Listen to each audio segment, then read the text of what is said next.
Hey, it's Brian from Expressions Entertainment. On this episode of Expressions TV, we're going to take a look through the request system because, of course, we're DJs. Chances are you want to hear some good tunes. And this is how you get them in.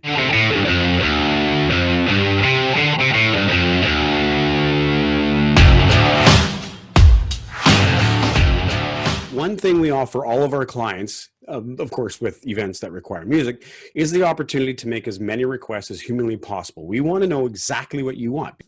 You get to do that through your login at myexpressionsevent.com, which is where we are right now.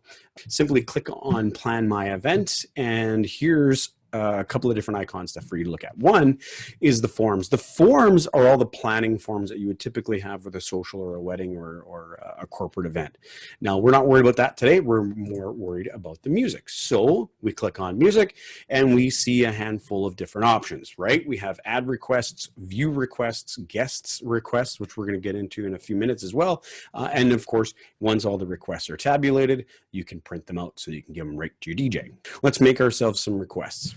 When you open up this window, you're going to see a couple of different things. Obviously, your search window is just on the left side of the screen here. You could search by artist. So if you are looking for AC/DC, you could just click on A, or you could drop in AC/DC in the search window. You can look by song. So if you're looking for I want to dance with somebody, you just simply type in I want to dance with somebody inside here. And then if you want, you can go on to make it a little bit easier on yourself and type in top hits. So top hits means the most requested songs. This top 200, for instance, is a list that's tabulated not only from our own requests that people give us specifically, they're also kind of collected through DJ Event Planner, which is a software that we use that you're seeing right now. When someone requests a song through this portal, it's automatically tabulated in here, and its ranking obviously brings us to the top 200 songs. So you can see here, Whitney Houston, I Want to Dance with Somebody is number one. It's number one because it's the most requested song out there right now. Pretty weird, eh? Kind of cool too. You can go through all that, and then you can go into the decades. So say you have a family member or a guest who really likes the 50s songs. Maybe they really like songs from the 60s and so on and so forth, right up to what's current. Easy way to do it, right? There's a handful of songs there. When you get into the wedding area, this is where the songs are specifically set up for events that are wedding related, obviously. Bride and groom first dance songs, cake cutting songs, garter bouquet toss songs, couples dance, which would be like a anniversary dance, that sort of stuff. Introduction songs. So if you're looking for some songs to help bring your wedding party in, these are, again, some of the most requested and most popular songs.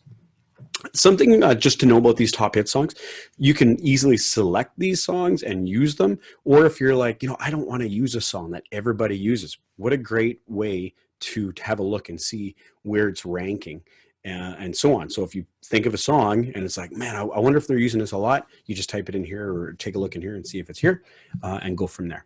So let's just do a couple of quick requests here and see where we can get with that. First off, regarding the search window, this is kind of neat. You don't necessarily have to know exactly who the artist is or what the song title is. So we'll use Uptown Funk, for instance. It's by Mark Ronson with Bruno Mars. You know the guy's name, Mark Ronson, and hit search. Simple as that. And all the Mark Ronson songs come up. And you go through the list until you find the song that you want. And Uptown Funk is right there. Another way to do it, as I mentioned, you don't necessarily have to have the main person's name in the list. Bruno Mars, right? Big part of that song, Bruno Mars, and hit search. And you will take a look and see that it's in there as well, right? Where is it here? Where is it? That lazy song. Yeah, Mark Ronson. And there it is, Uptown Funk. Okay, so that's pretty straightforward. Now, where do we want to put that song? You can add it to the lists on the right-hand side of the screen here in two different ways. You can hit the plus button, right? Hit the plus button down here and select which request type you want it to be. So that would be a must play, which is you're going to play it, or else DJ, or you can mark it in play if possible, which means if time allows and it fits the night, that sort of thing, then we put it in there. A dedication is where this comment field comes in underneath here.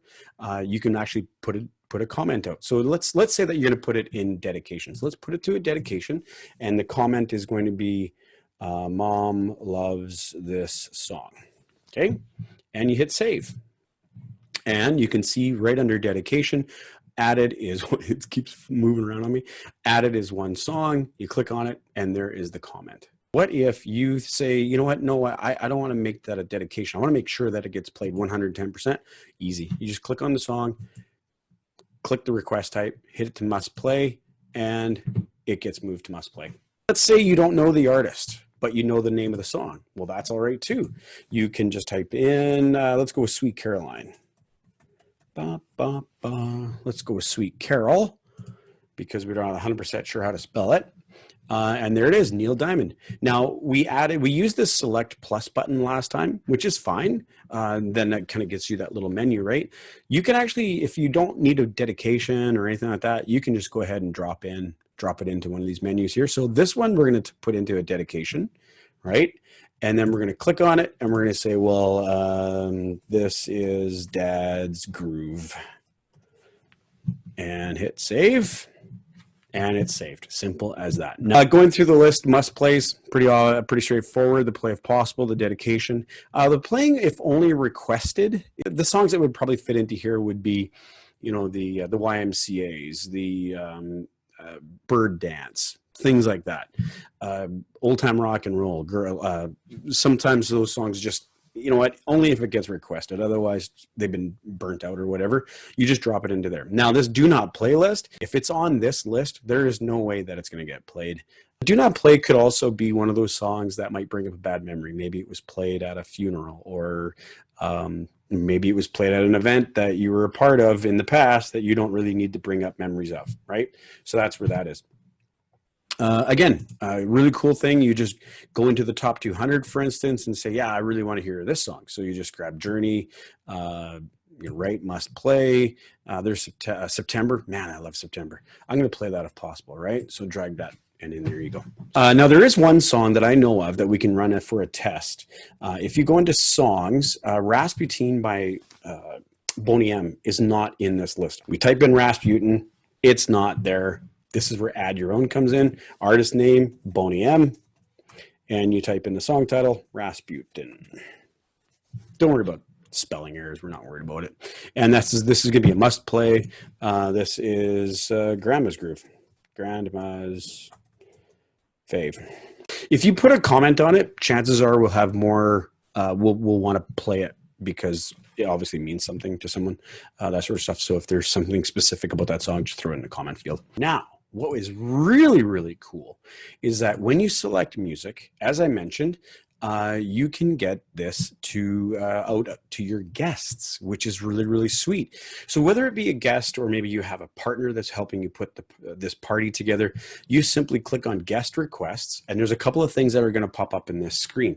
So if you want to send it out in whatever forms, all you do is copy to clipboard, and then paste it in wherever you're going to put it.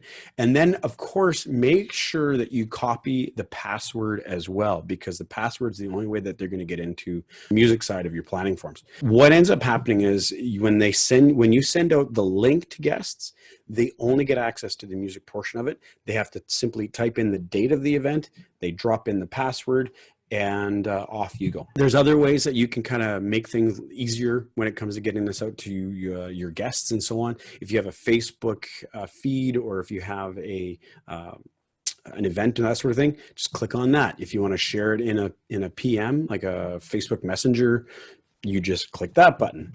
What if they request a song that I really don't want to have played at my wedding? Well, when you go back, again, I kind of clicked ahead a little bit. When you go back to plan my event, you click on music, right? And then you can actually view the requests. This is kind of your way of double checking your own music requests, as well as seeing what the guests have requested. So as you can see at the bottom here, it says guest request. The nice thing, that the really cool feature about this, you see where it says dedication here in Neil Diamond, Sweet Caroline. There's an X and a pencil for editing, right? That's pretty obvious. The X, the same thing happens when a guest request is made. If you see a song that a guest makes and you're like, nah, it ain't gonna happen, you just simply hit that X, request is gone. The guest has no idea, but at least you still get final say on that. So it's pretty cool. I love this system. Last but not least, as I mentioned earlier, you can print the requests out. So you just simply click print requests, print this page, and then you have a hard copy. So there you are, our request portal through myexpressionsevent.com. It is such an easy way to get requests in from you, from your guests, from a variety of people. And of course, it's locked and secure because they have to have your date, they have to have your password, and so on. Just like that, you have your requests made.